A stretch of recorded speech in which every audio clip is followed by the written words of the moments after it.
All right, so yeah, I've been having a lot of fun riding this Solar FF Lite scooter, and let me jump this curve because this thing is good in the city environment like I am in now, but also if you take it off-road and stuff in grass and dirt.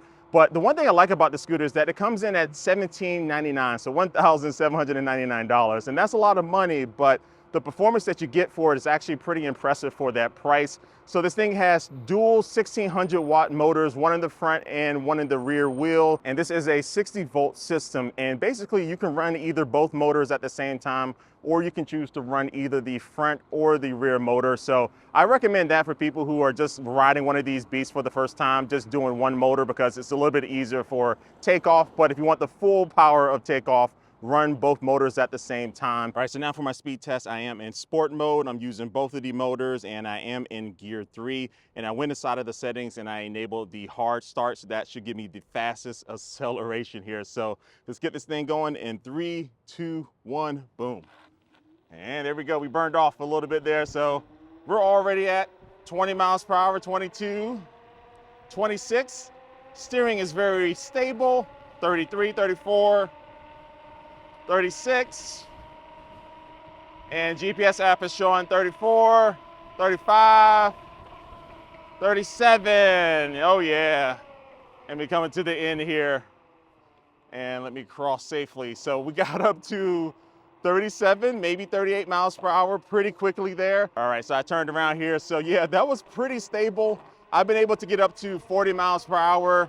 Now I'm going against the wind here. And we are at 33. Scooter display is showing 37.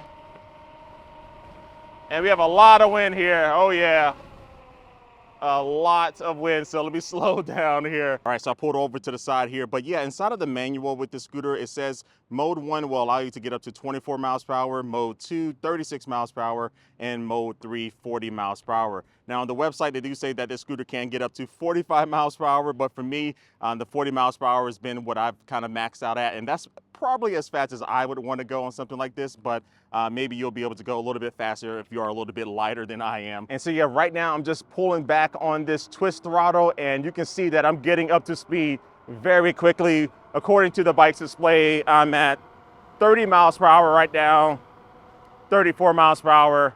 And as I use the dual hydraulic disc brakes, and these are nut brakes, I know there's a joke right there, but the brand are nut brakes. The brakes are really good, nice and quiet, really good stopping power. But also this does have regen braking, so you're actually able to get a little bit of power back into your battery as you apply the brake. But yeah, overall braking has been one of the best that I've used on a scooter to date.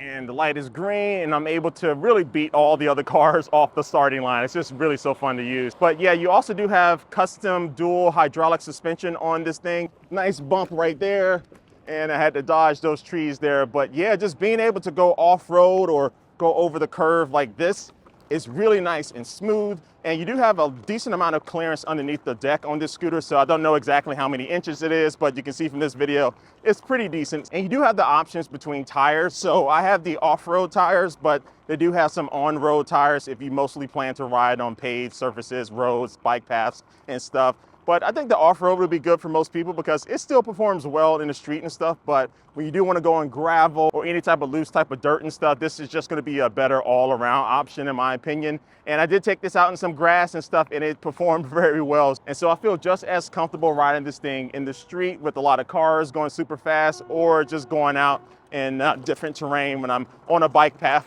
but I do want to start exploring a little bit. And these are 10-inch pneumatic tires, and the on-road tires though are actually self-healing. Now the off-road tires don't have any type of self-healing properties, but they are pretty thick, so I don't worry too much about, you know, getting a puncture or going flat with them, but it would be nice to see some self-healing off-road tires offered with the next version of the scooter. Now this little attachment right here is a hydraulic steering damper that they include in the box. Normally this will cost you a little bit extra money, but Solar put this in the box, so that is very welcome, and it's very easy to attach on. They have a video showing you how to do it if you need it. And this basically helps prevent the speed wobble that you get going at high speeds with scooters like this. And I will tell you that I don't want to use another scooter without a steering damper because this thing has spoiled me. So even going at high speeds or doing a nice little fast takeoff like this, I am in full control. And right now we're at about 30 miles per hour. I'm about to go over some railroad tracks, and I'm not concerned at all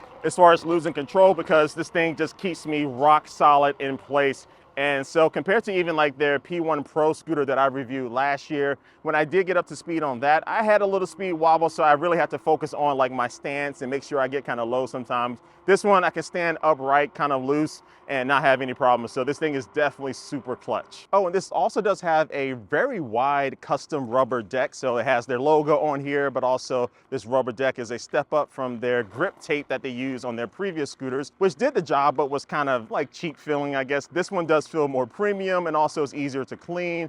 And I wear size 12 shoes, and I can have both of my feet side by side with no problem. I still have some room in the front and the back, but you also do have this little kind of ramp in the back where you can put one of your feet, and this allows you to get even more control when you are going at high speeds, and honestly it's just a little bit more comfortable to ride. Now the scooter also does come with a very loud horn, as you can hear here.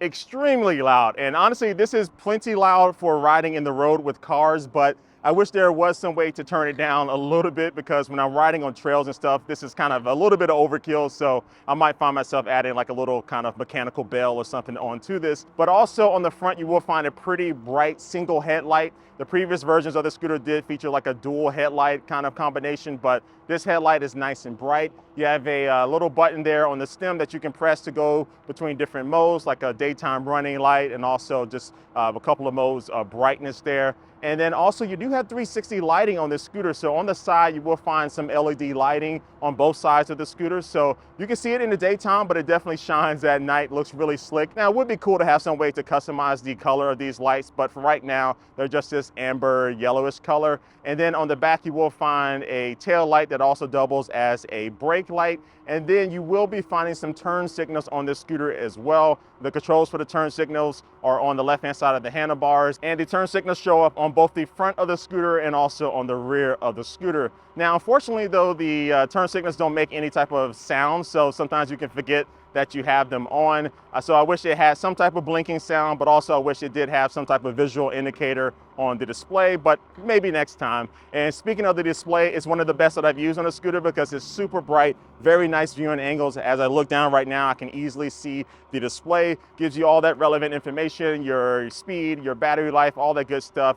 And on the bottom of the display, you will find, I think, 5 physical buttons that you use to be able to show different elements on the display, and also control whether you're using the front or rear motor, and also which riding mode that you're in. You have 3 riding modes to be able to choose from. And then also you will be able to use this display to be able to change all the different parameters of the scooter, which there are a lot of, to really kind of customize your riding experience. And the good thing is that Solar did put up a video where it shows you how to change all these different parameters and how to get, certain things how you want it. But also in the manual, they do include the different parameter settings. But hopefully one day either Solar will be able to have like an actual app so you can change these settings a lot easier on your phone, or have just a better integrated, simpler menu system to be able to change some of these settings instead of trying to, worry about the different codes and stuff. But for right now, I think the way they have it, it does give you all the information that you need. Now, this scooter does weigh 70 pounds, so it's definitely not the heaviest scooter that I've used in this type of speed class, but